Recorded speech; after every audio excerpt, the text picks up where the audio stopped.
Good morning, champion. This is Professor Aswarin from Government College of Technology. I am technical champion Shakti Alarmi. இன்னைக்கு என்ன பார்க்க போறோம்னா சக்தி வந்து deflection of பீம்ல ஒரு டெஸ்ட் கண்டக்ட் பண்ணாரு. டெஸ்ட் கண்டக்ட் பண்ணிட்டு லேர்னிங் ஃப்ரம் மிஸ்டேக் பண்ணாரு. இப்போ இது after test recap session. So after test ரீகேப்சேஷன்ல இந்த 10 கான்செப்ட் டிஸ்கஸ் பண்ண போறோம். ஸோ என்னன்னு பார்ப்போம். ஃபர்ஸ்ட் கான்செப்ட் என்ன சொல்ல வரீங்க?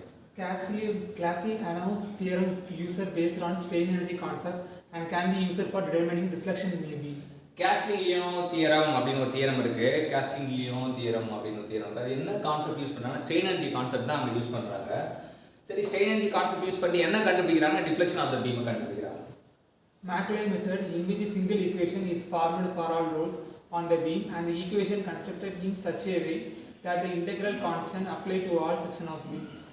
ஸோ மெக்கலே மெத்தட் அப்படின்னு ஒரு மெத்தட் இருக்குது. அந்த மெக்கலே மெத்தடில் என்ன பண்ணுறாங்கன்னா ஒரே ஒரு ஈக்குவேஷனை ஃப்ரேம் பண்ணுவாங்க, ஒரே ஒரு ஈக்குவேஷனை உருவாக்குவாங்க. எல்லா லோடுக்குமே ஆஃப் த பீமில் ஆக்ட் ஆகிற எல்லா லோடுக்குமே ஒரே ஈக்குவேஷனை உருவாக்குவாங்க. அது மட்டும் இல்லாமல் இன்டர்னல் கான்ஸ்டன்ட் ஒவ்வொரு செக்ஷன் ஆஃப் பீமுக்கும் தனியாக இன்டர்னல் கான்ஸ்டன்ட் ஒன்று இருக்கும் அப்படின்னு சொல்கிறாங்க. For a fixed end of long column, deflection and slope is 0. So fixed end அப்படின்னா அங்கே வந்து டிஃப்ளெக்ஷனும் 0, ஸ்லோப்பும் 0. The resultant deflection of a beam under symmetrical loading is perpendicular to neutral axis. Result deflection வந்து of a beam வந்து symmetrical loading ஏற்படும் போது it is perpendicular to the neutral axis சொல்றாங்க. The point of contraflexion or inflection point is a point of zero curvature. So point of contraflexion னா என்னன்னா அது இன்னொரு பேர் பாயிண்ட் இன்ஃப்ளெக்ஷன் பாயிண்ட் சொல்றாங்க. அது வந்து that is a point of zero curvature சொல்றாங்க. The reflection between any two points is equal to the moment of its area of bending moment diagram between the 2 points about the last point divided by EI is Moore theorem. Moore theorem அப்படி ஒரு theorem இருக்கு. Moore theorem என்ன சொல்லுதுன்னா the deflection between any two points, ரெண்டு point எடுத்துக்கிட்டு ரெண்டு பாயிண்ட்க்கு நடுவுல ஏற்படுற டிஃப்ளெக்ஷனை கண்டுபிடிக்கணும் ஆசைப்பட்டீங்கன்னா the deflection between any two points is equal to the moments of its area of bending moment diagram between the two points about the last point divided by EI அப்படி சொல்றாங்க. அடுத்து பாப்போம்.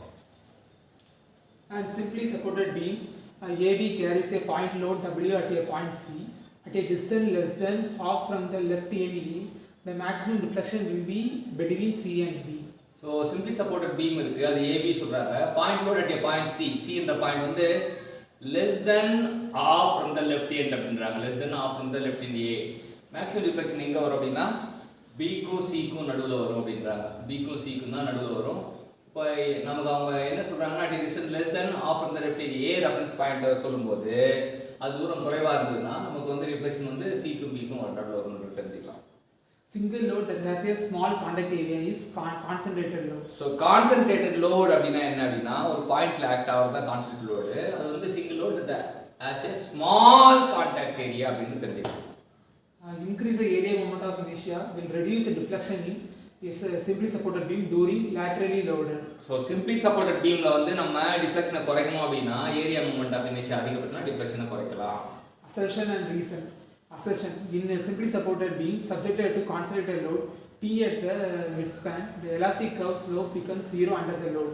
Reason, the deflection of beam is maximum at midspan. Both are true. R is a correct expression. ஒரு simply supported beam இருக்கு, subjected to concentrated load at midspan, நடுவுல act ஆகுது.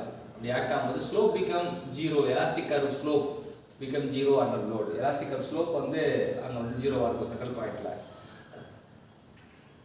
அது காரணம் என்னன்னா டிஃப்ளெக்ஷன் ஆஃப் பீம் வந்து அங்கே மேக்ஸிமமாக இருக்கும். ரெண்டுமே ட்ரூ, ரெண்டுமே கரெக்டான ரீசன் அப்படின்னு சொல்கிறாங்க.